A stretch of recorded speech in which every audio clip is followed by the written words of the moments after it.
the truth behind the fall off.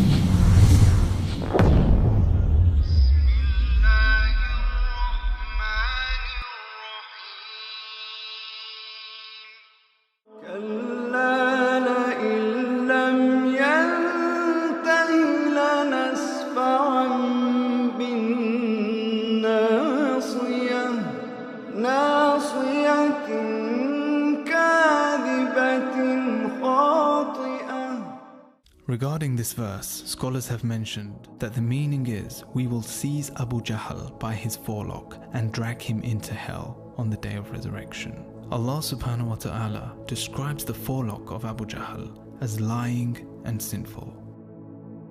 Now the question that is asked is, why did Allah subhanahu wa ta'ala not describe any other part of Abu Jahl's body as lying and sinful? The verse clearly indicates that the forelock, which is the upper part of the forehead, is responsible for traits such as truthfulness and lying. For many years, they didn't know what this part of the brain did. So these had little to do with the control of the functions of the body.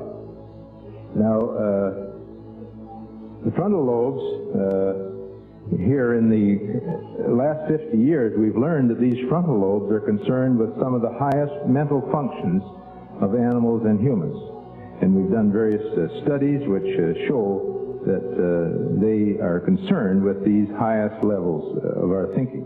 The human brain is not only one of the most important organs in the human body, it is also the most complex. The brain is divided into four major sections known as lobes. The frontal lobe, the occipital lobe, the parietal lobe, and the temporal lobe have different locations and functions that support the response and actions of the human body.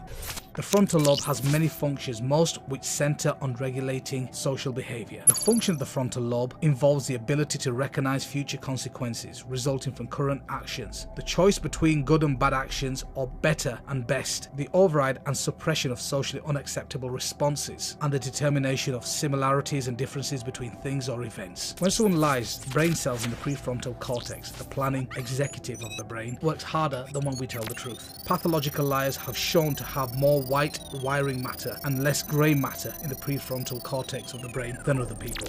Studies conducted with an EEG show that patients and animals that are exposed to damage of the frontal lobe hemispheres suffer from mental deficiency.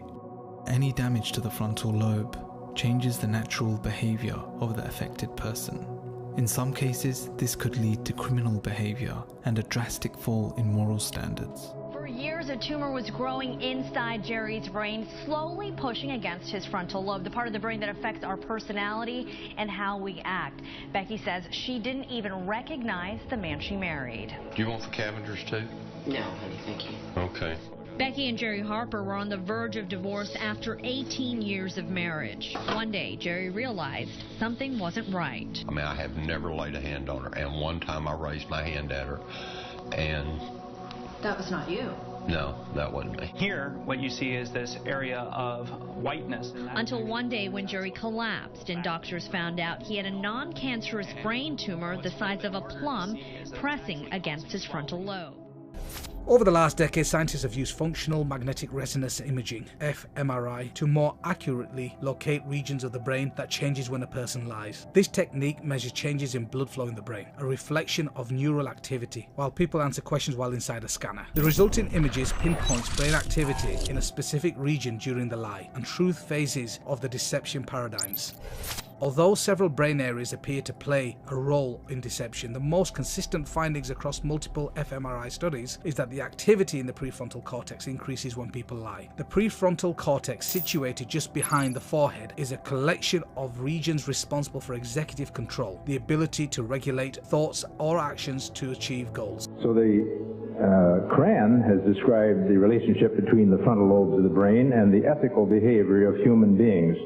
And there is a surah, it reads, "Do you see one who forbids a servant of ours, God, when he turns to pray? Do you see if he who prays follows the guidance and enjoins righteousness?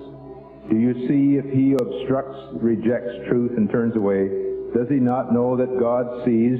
Let him beware. If he desists not, we, that is God, will punish him upon his forehead, a lying, sinful forehead." And the word used in the last two verses, which means the forehead is, in this statement, we believe refers to the frontal lobes of the brain. And I was asked, how could the forehead have anything to do with sinning and with lying and so on? And I suggested that it was related to this higher function, so that the act of lying is initiated by the mental activities in the frontal lobes, and its instructions are then carried out by other parts of the brain which affect the speech organs, so that they can bring about these unlawful acts and so on. So that we believe then that sins are planned in the frontal lobes before they're carried out by the eyes, the hands, and sexual organs. The scientists mentioned that it was only 50 years ago that we discovered that this is the part of the body that is responsible for decision making. But this fact was clearly indicated in the Qur'an 1,500 years ago. Only those who deny the truth can deny the fact that the Qur'an is indeed the word of God, the Creator. God orders Muslims to perform sujud, that is, place your foreheads on the ground, as stated in the continuance of the Quranic verses. Then let him call his associates. We will call on the angels of punishment.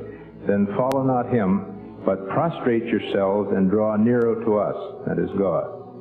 This order to perform sujud means we should place the center of our will and decision-making processes on the ground to show absolute submission to God.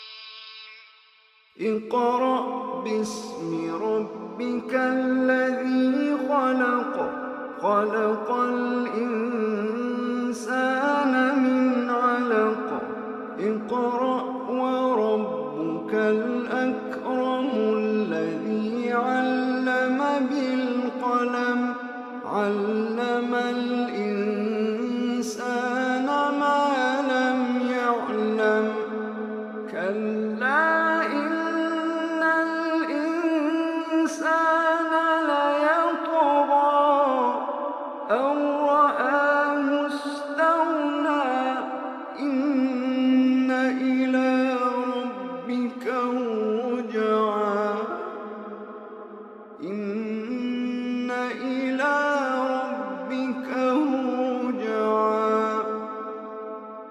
أرأيت الذي ينهى عبدا إذا صلى أرأيت إن كان على الهدى أو أمر بالتقوى أرأيت إن كذب وتولى ألم يعلم بأن الله يرى كلا لئن لم ينته لنسفعا بالناصية ناصية كاذبة خاطئة